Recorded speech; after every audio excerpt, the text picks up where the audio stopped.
اور سن کر سمجھنا ناممکن ہے، اسلام دیکھ کر، اسلام کے ماحول میں کچھ وقت گزار کر سمجھ میں آ سکتا ہے۔ اس لیے اصرار تھا اللہ اور اللہ کے رسول کا کہ تم یمن میں ہو یا کہیں ہو، کلمہ پڑھا ہے تو تم کو سب کچھ چھوڑ کر مدینے آنا پڑے گا تاکہ تم اسلام کو سمجھو۔ اب جب ہجرت ختم ہوئی، فرض نہیں رہی، تو اس کی جگہ پر ایک اور نظام آیا۔ میں علماء سے مخاطب ہوں، اس نظام کا نام تھا نفر فی سبیل اللہ۔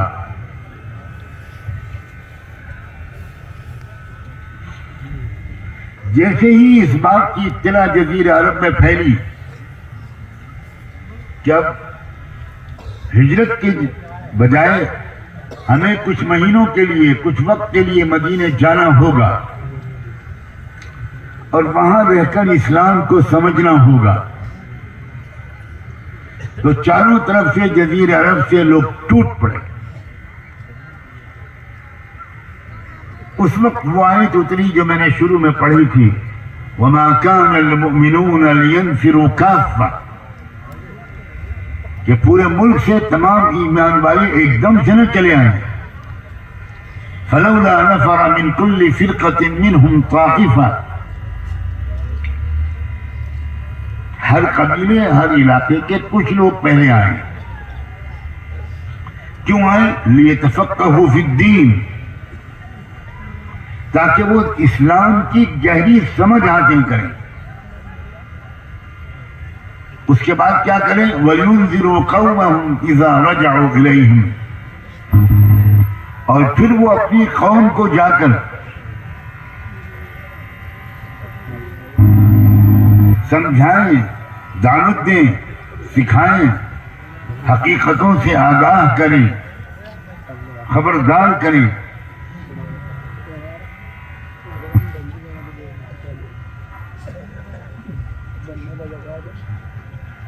اس آیت کی روشنی میں میں حضرات علماء کرام سے بہت احترام کے ساتھ دو باتیں کہنا چاہتا ہوں۔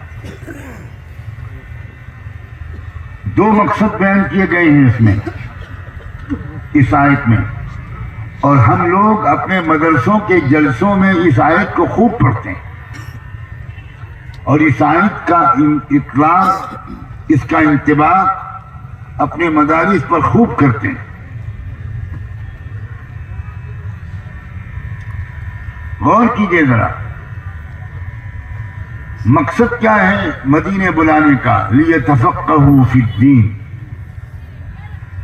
اسلام کی گہری سمجھ حاصل کریں۔ چند فقہی مسائل کی سمجھ حاصل کرنا یہ مدینے آنے کا مقصد نہیں بتایا گیا ہے۔ میں دوبارہ اس جملے کو دہراتا ہوں، چند فقہی مسائل کا سمجھنا، کسی ایک مسلک کا سمجھنا، اس کے راجح ہونے کے دلائل کو سمجھنا، اس آیت میں مقصد نہیں بتایا گیا۔ مسلک کو سمجھنا، مسلک کے راجح ہونے کے دلائل کو سمجھنا، یہ اسلام کے سمجھنے کا ذریعہ تو ہو سکتا ہے، ایک سبب ہو سکتا ہے، ایک زینہ ہو سکتا ہے، لیکن اسلام کی سمجھ مسلک کے سمجھنے کے نتیجے میں حاصل ہوتی ہو، میں اس کا فیصلہ آپ پر چھوڑتا ہوں۔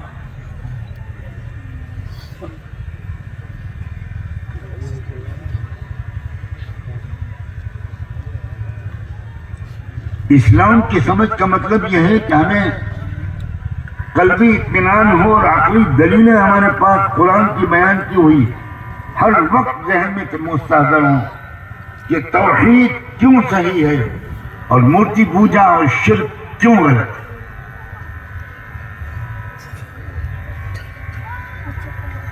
ہر وقت ہمارے ذہنوں میں یہ بات پورے شرح صدر کے ساتھ تازہ رہتی ہو کہ نبوت و رسالت کا سلسلہ کیوں ضروری ہے، اور نبوت و رسالت میں اور اوتارواد میں کیا فرق ہے، کیوں غلط ہے اوتارواد اور کیوں صحیح ہے نبوت و رسالت۔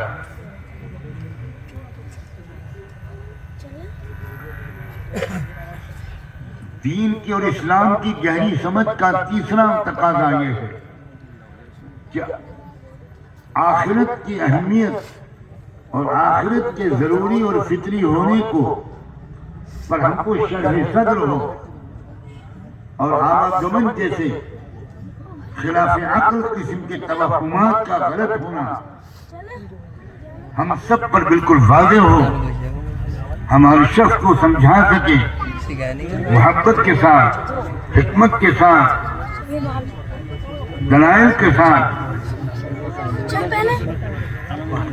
کہ انسان اگر گناہ کرے گا تو وہ گدھا بن کر پیدا نہیں کیا جائے گا، وہ سور بنا کر پیدا نہیں کیا جائے گا، وہ پیڑ پودے بنا کر دوبارہ اس دنیا میں نہیں بھیجا جائے گا، وہ آواگمن کا چکر نہیں چلے گا، کیونکہ انسان کو کہاں سزا ملی؟ وہ سزا تو گدھے کو مل رہی، وہ سزا تو اس خنزیر کو مل رہی۔ برائیوں کے نتیجے میں انسان کو کوئی سزا نہیں ملی، اور اچھائیوں کے نتیجے میں انسان کو کوئی انعام نہیں ملا۔ ہر عالم کو میں بہت احترام کے ساتھ کہنا چاہتا ہوں، دین کی سمجھ حاصل ہونا الگ بات ہے، اور نحو صرف میں بصریین اور کفیین کی رائے کا سمجھنا الگ بات ہے، فقہ میں حنفی اور شافعی اختلافات اور ان کے دلائل کو سمجھنا الگ بات ہے،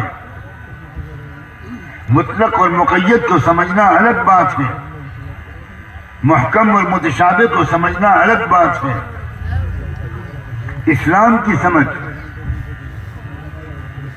اللہ کی صفات کی سمجھ، اسلام کے معاشی نظام کی سمجھ، کیوں اچھی ہے زکوٰۃ اور کیوں برا ہے سود۔ زکوٰۃ میں تو مال گھٹ جاتا ہے اور سود میں تو پیسہ بڑھ جاتا ہے، اس کے بعد کیوں سود حرام ہے اور کیوں زکوٰۃ فرض ہے؟ آپ سے کوئی غیر مسلم پوچھے تو آپ کہیں اللہ نے فرض کیا ہے۔ یہ غیر مسلم کے لیے، آج کل کے مسلمان نوجوانوں کے لیے بھی، اور کالجوں اور یونیورسٹیوں میں پڑھنے اور پڑھانے والوں میں سے اکثر کے لیے بھی افسوس ہے کہ یہ جواب بالکل کافی نہیں ہے۔ آپ کی اولاد اس جواب سے مطمئن نہیں ہو، شرع بقایا اور ہدایہ کے شاگرد آپ کے اس سے مطمئن نہیں ہوں گے۔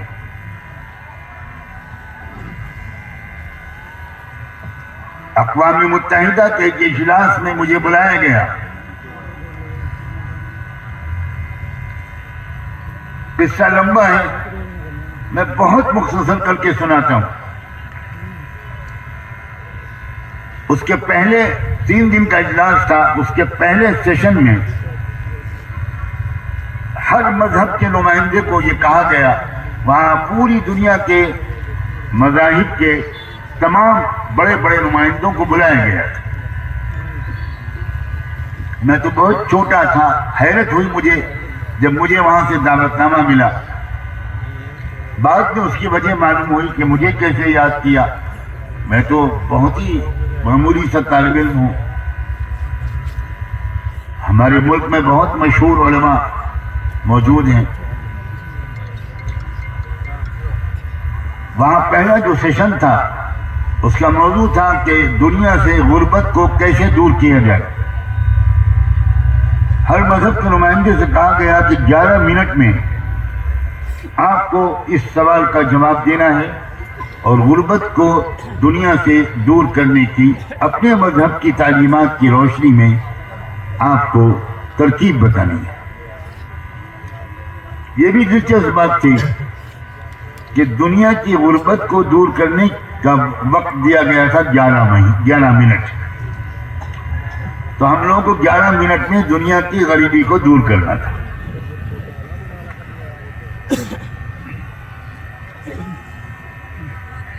میں نے جو گفتگو کی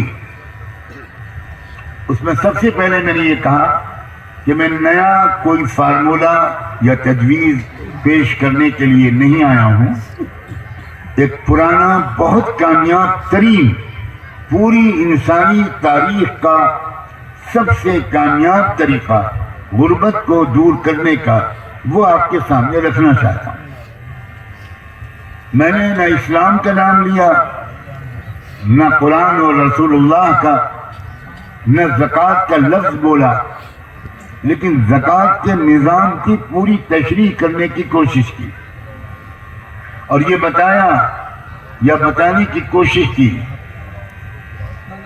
کہ کس طرح اس سسٹم کے ذریعے سے دنیا کی سب سے غریب قوم کو پوری دنیا کی سب سے خوشحال قوم بنا دیا گیا.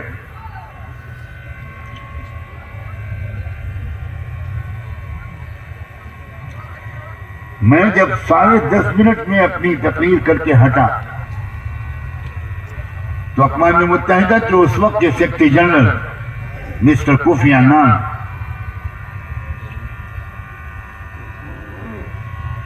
وہ کھڑے ہوئے اور انہوں نے کہا کہ پہلی بار مسٹر نعمانی نے غربت کو دور کرنے کے ایک پریکٹیکل فارمولہ پیش کیا ہے، لیکن یہ وقت کم تھا. انہوں نے حاضرین سے سارے نمائندوں سے کہا کہ اگر آپ اجازت دیں تو میں مزید دوبارہ 11 منٹ کے لیے نعمانی صاحب کو زحمت دوں. میرا دل گواہی دینے لگا کہ یہ اسلام کا کمال ہے، میرا کمال نہیں.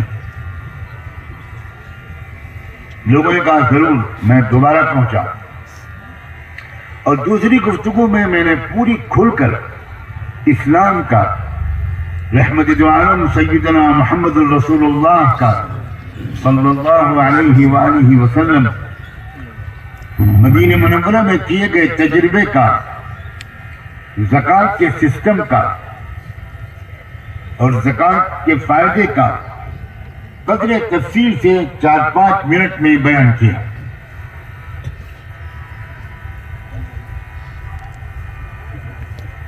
اور ایک مثال پیش کی. میں نے کہا کہ مثال کے طور پر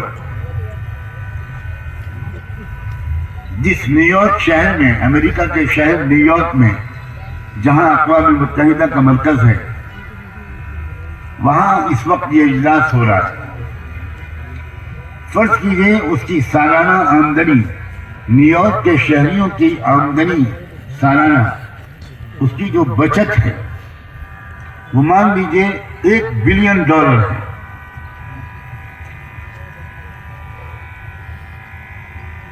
اگر ہم دنیا کا کوئی غریب ملک چنیں، اور میں نے مثال کے طور پر، یہ اللہ ہی کی طرف سے عجیب الہام تھا